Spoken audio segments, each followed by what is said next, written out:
दोस्तों आज मैं आपके लिए भूतों की कहानी लेकर आया हूँ जिसका नाम है भूतों की बारात। ये कहानी मैंने ली है हिंदी कहानी .info इनके पेज से। तो इस कहानी का पूरा क्रेडिट जो है वो हिंदी कहानी .info को जाता है। ये कहानी मैंने उनके पेज पे पढ़ी जो कि मुझे काफ़ी अच्छी लगी, तो मैंने सोचा कि इसके ऊपर वीडियो बनाकर अपने व्यूवर्स को भी ये कहानी सुनाई जाए। तो कहानी में दम है इसलिए सोचा आपको शेयर कर दूँ। तो कहानी का नाम है भूतों की बारात। इस कहानी को झारखंड से कुमार जी ने भेजा है। तो आज की कहानी जो है वो हमें कुमार जी सुनाने वाले हैं। दोस्तों मेरा नाम कुमार है।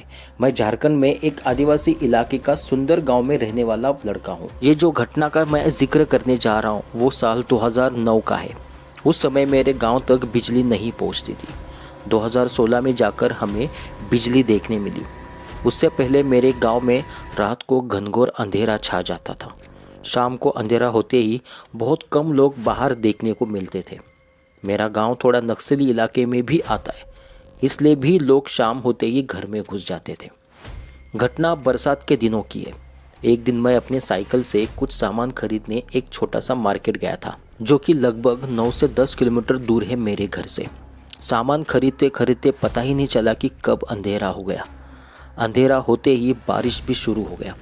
ऐसा बारिश था कि जो कि रुकने का नाम नहीं ले रहा था। बारिश के चलते मुझे दुकान के सामने रुकना पड़ा। रात के करीब 9:30 या फिर 10 बज चुके थे। उस समय बारिश थोड़ी कम लेकिन थमी नहीं थी।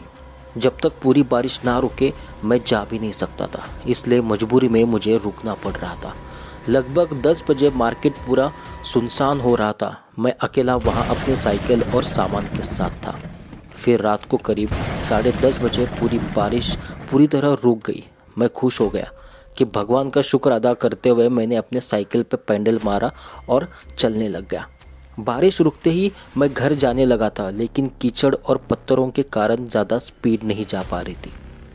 ऊपर से एक हाथ में टॉर्च लाइट और एक हाथ में हैंडल।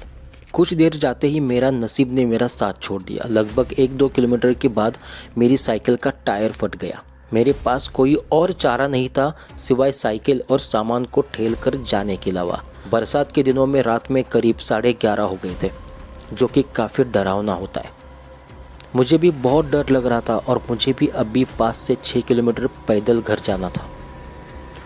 गांव पहुंचने में करीब 2 से 3 किलोमीटर बाकी था और टाइम करीब 12 से 12:30 हो रहा था। उस समय मुझे कुछ बारात में बजने वाले बैंड की आवाज़ सुनाई दी। मैं खुश हो गया और सोचने लगा चलो लोग हैं इधर और ऊपर से बाराती। मेरा डर खत्म होने लगा था।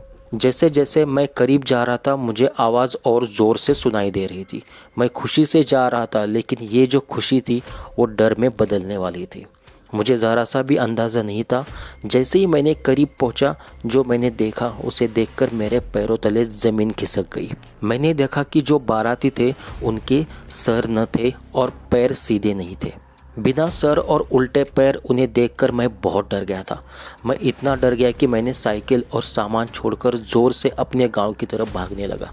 2 किलोमीटर का रास्ता मैंने 10 से 15 मिनट में तय कर लिया था। घर पहुंचते ही मैंने माँ और अपने पिताजी को सब बताया। वे भी सुनकर हैरान हो गए। उन्होंने साइकिल और सामान के बारे में पूछा तो मैंने बताया कि मैंने डर के मारे सब छोड़ के भागा। फिर हमने तय किया कि सुबह जल्दी जाकर देखेंगे, अगर नसीब अच्छा हुआ तो सामान और साइकिल दोनों मिल जाएंगे। फिर मैं और मेरे पिताजी दोनों सुबह गए उस जगह जहां मैंने सामान और साइकिल छोड़ा था। वहां जाके देखा तो साइकिल और बिखरा हुआ सामान हमें मिल गया। फिर पिताजी ने पूछा कहाँ तुमने वो बिना सर और उल्टे पैर वाले भूतों के बारात देखी थी। मैं वहाँ पर उनको ले गया तो वहाँ पर हमें कुछ बड़े बड़े पैरों के निशान मिले। फिर हम लोग साइकिल को लेकर घर आ गए। उस रात मेरा नसीब अच्छा था कि मैं बच गया।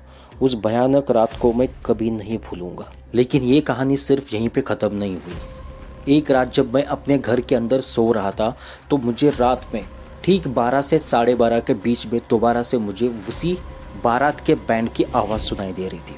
मैं उठा और अपनी खिड़की खोलकर बाहर देखने लगा और मुझे वही लोग बिना सर के और उल्टे पैर के नज़र आ रहे थे। मैं बहुत डर गया। मैं पीछे हट के मैं गिर गया। मेरे गिरने की आवाज़ पे मेरी माँ की आँख खुल गई। मेरी माँ भागते हुए आई। उसने पूछा क्या हुआ। मैंने उसे बताया कि पिछली रात में मैंने जो बैंड बाजे वाली बारात देखी थी आज वही बारात अपने घर के सामने दिख रही है। मेरी माँ उठी और खिड़की से बाहर देखने लगी, पर उसे वहाँ पे कोई नज़र नहीं आया। मेरी माँ को वहाँ पे कोई नज़र नहीं आ रहा था, उसे बैंड बाजे की आवाज़ सुनाई नहीं दे रही थी, लेकिन मुझे बैंड बाजे की आवाज़ अब भी सुनाई दे रही थी। मैं समझ नहीं पाया कि ये मेरे साथ क्या हो रहा है। मैं जैसे तैसे खुद को संभालते हुए उठा और खिड़की के पास गया। तब मुझे बैंड बाजे की आवाज़ सुनाई नहीं दी और बैंड बाजा वाले लोग भी मुझे दिखाई नहीं दे रहे। मेरी माँ ने मुझसे कहा कि शायद तुम्हें इस बात का कोई वहम हुआ होगा, क्योंकि पिछली बार तुम डर गए थे। मेरा दिल तो नहीं कर रहा था मेरी माँ की बात को मानने के लिए, क्योंकि मैंने जो कुछ देखा था वो सब कुछ रियल लग रहा था।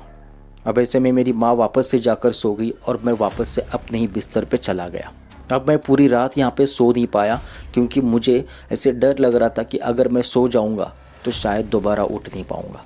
उस दिन का दिन तो गुजर गया और मुझे डर लग रहा था रात का, क्योंकि रात में मुझे वापस से उस बारात को देखना नहीं था। लेकिन हुआ कुछ और ही। मैं खाना खाकर बिस्तर पे लेट गया और बीच रात ठीक उसी समय मुझे दोबारा से बारात की आवाज़ सुनाई देने लगी। लेकिन इस बार मैंने सोचा था कि मैं इस बार डरूंगा नहीं। मैं सीधा अपने बिस्तर से उठा, खिड़की से बाहर देखा तो मुझे वही सरकटे लोग और उल्टे पैर वाले लोग नजर आ रहे थे। इस बार मैं डरा नहीं, मैं दरवाज़ा खोलकर बाहर चला गया। मुझे ये जानना था कि ये लोग दोबारा मुझे क्यों दिखाई दे रहे, और मुझे जानना था कि इस बारात के साथ क्या हुआ था। ऐसा क्या हुआ था जिस वजह से ये सरकटे लोग और ये लोग किसकी बारात लेकर किसके घर जा रहे हैं।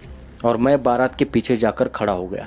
जैसे ही बारात के पीछे खड़ा हो गया, बारात आगे आगे चलने लगी और मैं बारात के पीछे पीछे चलने लगा। मुझे ये देखना था कि ये बारात जाती कहाँ है। थोड़ी दूर बारात जो वो गांव से दूर आ गई। मैं बारात के पीछे था। जो भूत नज़र आ रहे थे जिनके ऊपर सर नहीं थे, अचानक से उनके ऊपर सर नज़र आने लगे, उनके पैर सीधे हो गए और माहौल जो वो पूरे एक शादी के घर में बदल गया। और तभी अचानक से कुछ नक्सलवादी वहाँ पे आ गए। जैसा कि मैंने कहा कि मेरा गांव जो एक नक्सलवादी एरिया में आता है, और उन्होंने देखते ही देखते उस बारात को लूटना शुरू किया। जितने लोग थे उनको मार दिया, किसी का सर काट दिया, किसी के हाथ पैर तोड़ दिए, किसी को गोली मार दी। और जो दूल्हा था, जो शादी के लिए उतावला हो रहा था, उसी को घोड़े पे बैठे बैठे उसकी गर्दन उड़ा दी थी। और उसकी जो अधूरी इच्छा थी शादी की, वो पूरी नहीं हो पाई, जिस वजह से वो हर रात अपनी बारात लेकर उस गांव के आसपास घूमता है। अब यहाँ पे मुझे उस लड़के के लिए बुरा तो लगा, लेकिन मैं कुछ कर नहीं सकता था। बस मैं ये जानने के बाद उल्टे पांव अपने गांव लौट आया और अपने घर में आकर सो गया। लेकिन दोबारा उस दिन के बाद मुझे रात में कभी भी बैंड बाजे या फिर वो बारात कभी नज़र नहीं आई। शायद वो मुझे कुछ दिखाना चाहते थे, इसी वजह से वो मुझे ही सिर्फ दिखाई दे रहे थे।